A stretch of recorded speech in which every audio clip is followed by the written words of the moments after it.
Hello সকলকে, আমি রিয়া। তোমাদেরকে স্বাগত আমার একটি নতুন ভিডিওতে। লক্ষ্মী ঠাকুরের পেন্টিং ভিডিওতে আমাকে একজন বলেছিল দীপাবলি উপলক্ষে একটি ড্রয়িং ভিডিও করতে, তো আমি তার কথা মতে বসে পড়েছি ড্রয়িং করতে। এখানে আমি মা কালীর ড্রয়িংটি আগেই করে নিয়েছি, তাই আমি তোমাদের সঙ্গে ছবিটির উপর কালার করা শেয়ার করব। আর তোমরা যদি চাও যে আমি কিভাবে ড্রয়িং করি, তাহলে আমি সেরকম একটা ড্রয়িং ভিডিও তোমাদের সঙ্গে শেয়ার করব। তোমরা তো দেখতেই পেলে আমি ড্রয়িংটি এঁকে রেখেছিলাম। তারপরে পেন্সিলের দাগগুলো হালকা করার জন্য রবার দিয়ে আলতোভাবে মুছে নিলাম, যাতে কালার করার পরেও পেন্সিলের দাগগুলো বোঝা না যায়। আমি যেহেতু সাদা আর্ট পেপারটির ওপর লাল রঙের ছোঁয়া রাখতে চেয়েছিলাম, তাই প্রথমে লাল অ্যাক্রিলিক রঙকে জলে গুলিয়ে আর্ট পেপারটির ওপর ঢেলে দিয়েছি। তারপরে মায়ের মুখটি কালার করে নিলাম ডার্ক ব্লু কালারটি দিয়ে। আমি এই মা কালীর ড্রয়িংটির ওপর ওয়াটার কালার ব্যবহার করিনি, তবে এখানে আমি অ্যাক্রিলিক কালারগুলোকেই জলে গুলিয়ে ওয়াটার কালার বানিয়ে নিয়েছি। আমরা সকলেই সাধারণত দেখে থাকি যে মা কালী ভয়ঙ্কর রূপে তার স্বামী শিবের ওপর দাঁড়িয়ে থাকেন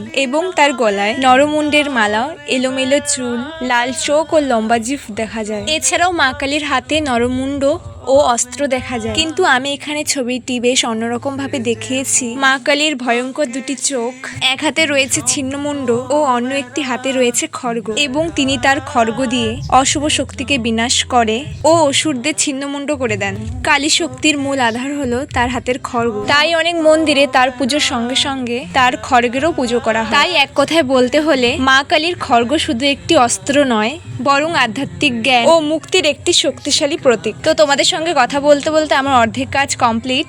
এবার মায়ের পছন্দের জবা ফুলটি এঁকে নিলাম। অবশ্যই তোমরা কমেন্টে জানিও যে মা কালীর এই পেন্টিং ভিডিওটি তোমাদের কেমন লেগেছে, আর অবশ্যই তোমরা আমার ভিডিওর ব্যাকগ্রাউন্ড সাউন্ডটি ইগনোর করো। টাটা সকলকে।